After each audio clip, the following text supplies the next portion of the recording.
Hello students, welcome to from the basics YouTube channel. मैं हूं औरूप seat and आज हम लोग डिस्कस करने जा रहे हैं vector form of Ohm's law. तो ओहम्स लॉ बेसिकली हम लोगों को स्केलर फॉर्म इसका पता है, सबको पता है कि अगर एक कंडक्टर है, मान लो ये रेजिस्टेंस है कुछ आर, ठीक है, मे बी एक बाल्ब हो सकता है, एक फ़ैन हो सकता है, ठीक है, इसका रेजिस्टेंस आर है और इसके थ्रू अगर कुछ करंट आई फ्लो हो रहा है और इसमें कुछ पोटेंशियल ड्रॉप है, मान लो इस साइड में भी इस साइड में जीरो, तो पोटेंशियल डिफरेंस कितना है, v minus zero is equals to v. तो इस v इज इक्वल्स टू हो जाता है आई इंटू आर।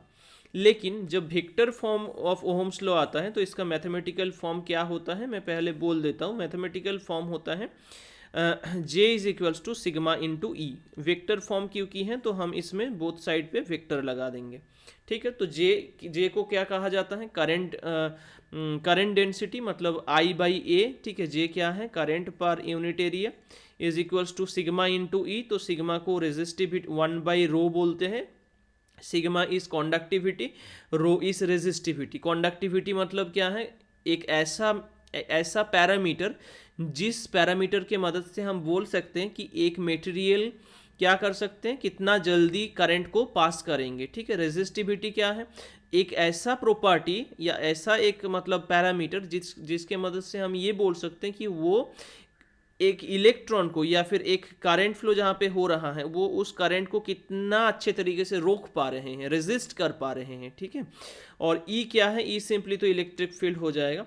तो आई बाई ए, तो इसको इसके बारे में हम और थोड़ा डिस्कस करेंगे लेटर ऑन, लेकिन अभी इसको प्रूव करना है जे इक्वल्स टू ई इंटू ई को। कैसे हम स्टार्ट करें इसको, देखो। तो मान लेते हैं एक यहाँ पे कंडक्टर है जिसमें क्या किया जा रहा है, बोथ साइड पे ई इलेक्ट्रिक फील्ड दिया जा रहा है। अगर ई इलेक्ट्रिक फील्ड देंगे तो क्या होगा, यहाँ पे जो नेगेटिव चार्ज वाला इलेक्ट्रॉन्स हैं तो वो लेफ्ट साइड पे आना स्टार्ट कर देंगे, है ना। इलेक्ट्रॉन्स का मूवमेंट इस साइड में हो जाएगा। अभी मान लो कि एक इलेक्ट्रॉन यहाँ पे है इनिशियली जिसका स्पीड है वी आई। कुछ टाइम के बाद इसका स्पीड हो गया कितना, वी एफ, ठीक है, final speed V F.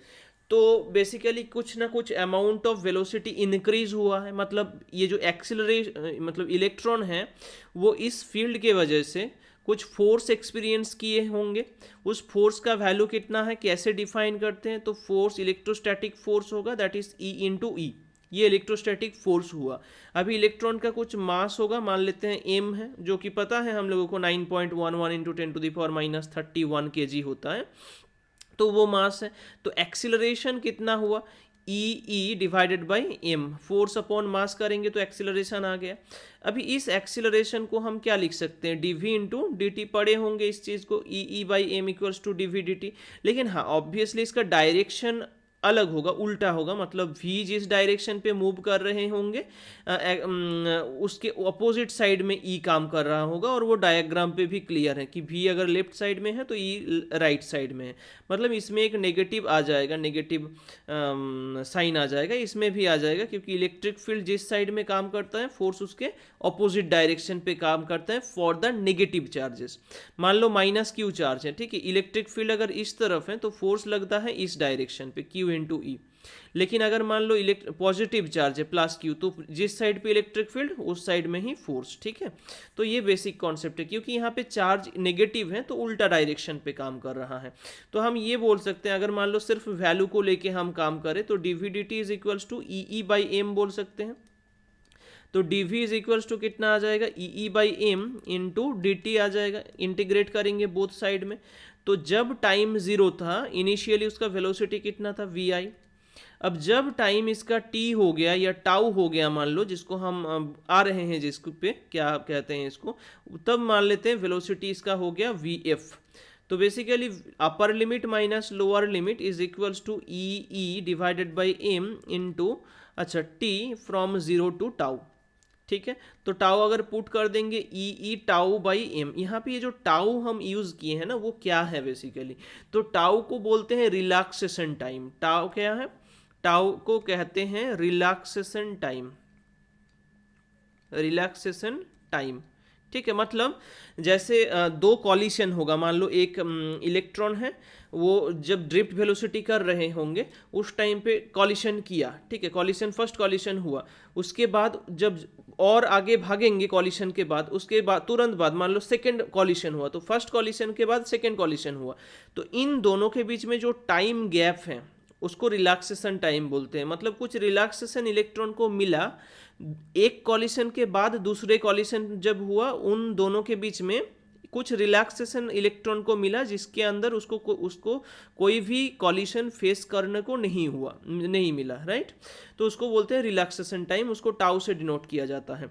And जब मान लो कि ये इनिशियल वेलोसिटी हम जिसको वी आई माने थे, उसका एक्चुअल वैल्यू क्या है, बेसिकली एट द बिगिनिंग जब टाइम मतलब इंस्टेंट जीरो था उस टाइम पे उसका वेलोसिटी जीरो था, तो जीरो, और जब मान लो यहाँ पे ये आ गया है, ठीक है, या फिर सेकेंड कॉलिशन की ओर पहुंच रहा है, तो तब वो ड्रिफ्ट वेलोसिटी में जा रहा होगा वी से।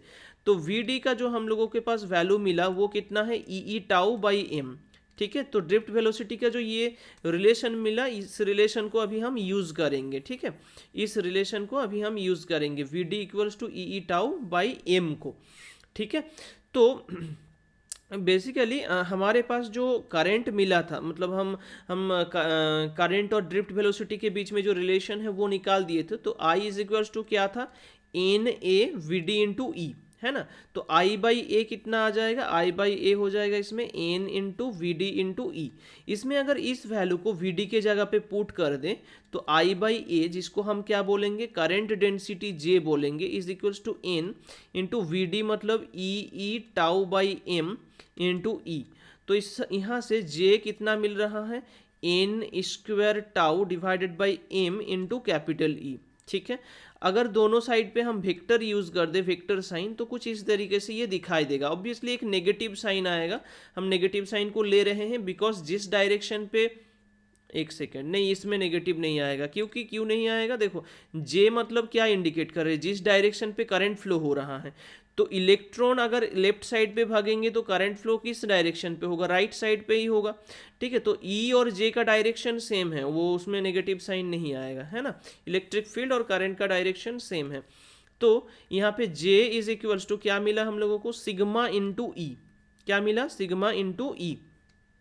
इस चीज को क्या कहते हैं, इस सिग्मा को, जिसका वैल्यू क्या है, सिग्मा, जिसका वैल्यू मिला N square tau divided by M, जहाँ पे टाउ रिलैक्सेशन टाइम है, एन है number of electrons per unit volume, E क्या है, नंबर ऑफ मतलब इलेक्ट्रॉन का चार्ज, एम क्या है, मास ऑफ इलेक्ट्रॉन। तो ये सिग्मा को बोलते हैं कॉन्डक्टिविटी ऑफ द मटेरियल, क्या बोलते हैं, कॉन्डक्टिविटी, ठीक है। और कॉन्डक्टिविटी मतलब जितना अच्छे तरीके से वो कॉन्डक्ट कर पा रहे हैं, है ना। और रेजिस्टिविटी इसका बिल्कुल रेसिप्रोकल है, reciprocal of conductivity is known as resistivity. और हम उल्टा करके बोल सकते हैं सिग्मा इज इक्वल्स टू 1/ρ, मतलब कितना अच्छे तरीके से करंट को रोक पा रहे हैं, ठीक है।